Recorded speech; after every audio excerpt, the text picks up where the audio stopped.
Hey guys, here doing a little video demonstration on what I think is the best backcountry camping, backpacking tarp setup. With that being said, once it's not winter out, I'll go outside with my regular tarp, some real trees, do actual real demonstration.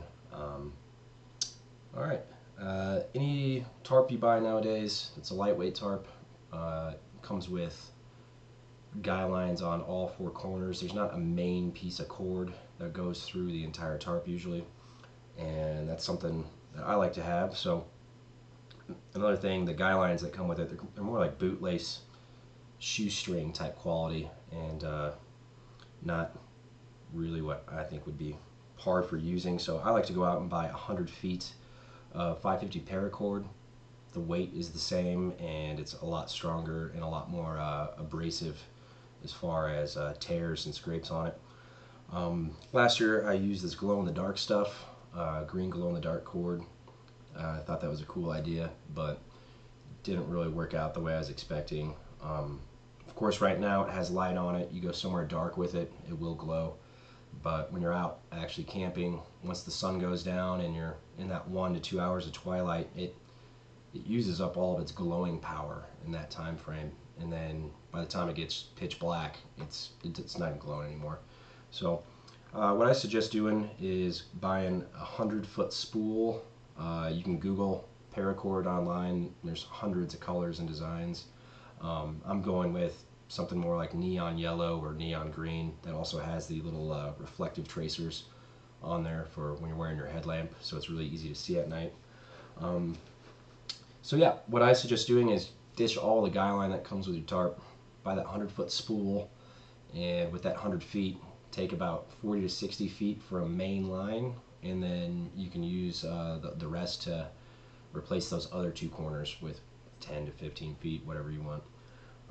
So the reason why I like having that main 50 feet piece of guy line for the middle is when I have my tarp, I like having that line under the middle. It supports the tarp a lot better, especially during wind gusts, and then you also have a clothesline that's protected from rain under your tarp, which I think is huge.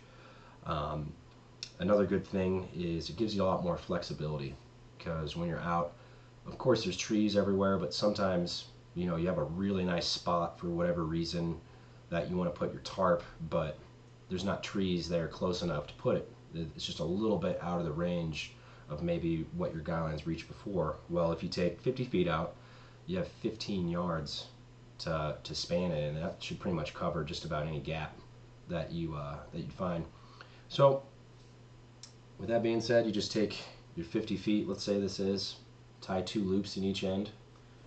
What you do is take one end around your first tree, feed it through that loop,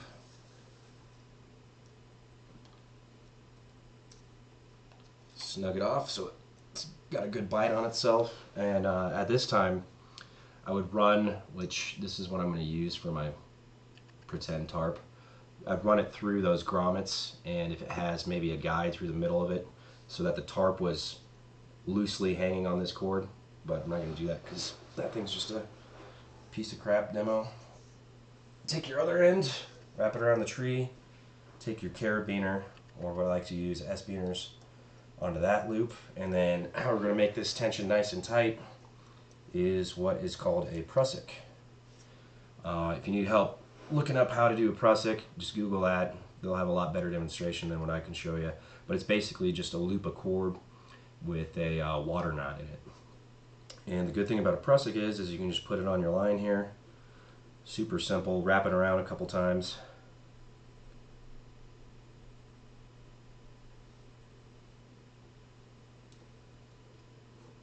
press it up real nice as you tighten it. This isn't the exact way it's supposed to go on there, but not a big deal. You can see on the other demos how you're supposed to put it on. But the nice way of having it on there is a prusik can slide up and down your line completely loose, but when there's a load on it, it locks into place. So you bring that prusik down, put it into your S-beaner, then you can just pull it down, get all that slack out, and you can get a really nice tight tension line that way. Real quick, real easy, no messing around. So you'd have that going, and then you'd have your tarp here loosely hanging up and down it. And the good thing about this is now you can slide your tarp up and down the line to wherever you'd want it to be in that perfect spot at. So let's say that's a little bit closer to this tree over here and you want your tarp to be about right there. So what you do is you just take 2 more prussiks, 1 on each end. Of course, dress your prussik up a lot better than that. Don't leave it all crappy looking. But just for time, I'll just do them real quick.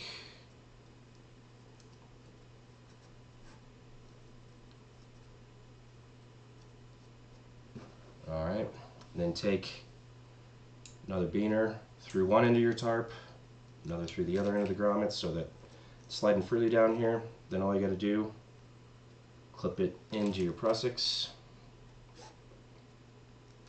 and snug your prussiks out. And then your tarp will stay right there in that spot of the line, won't move. You can make it as tight as you want. You can adjust it, move it down, and then just take your other 2 ends, find a trekking pole or 6-foot stick to put up on the corners and stake those down, and you got a great tarp setup that's strong and adjustable. Like I said, you got a nice little place to hang your clothes out of the rain, and if it's sunny, you have open ends now on either side that you can hang stuff in the sun too. So I think that's the best way to set up a backcountry camping tarp. Gives you the most flexibility. Like I said, increases the area, the span that you can have, and by buying this paracord, you just have a lot better quality cord for the exact same weight. Yeah, let's say you maybe added 20 to 30 feet of cord greater than what the guy lines would have been that came with it, but 20 to 30 feet of cord, that's like a couple of ounces tops. It's no big deal. And you get to choose whatever fancy color you want to get online. So that's my suggestion. Any questions or comments, you know what to do, and I'll give you another setup once spring hits. Thanks.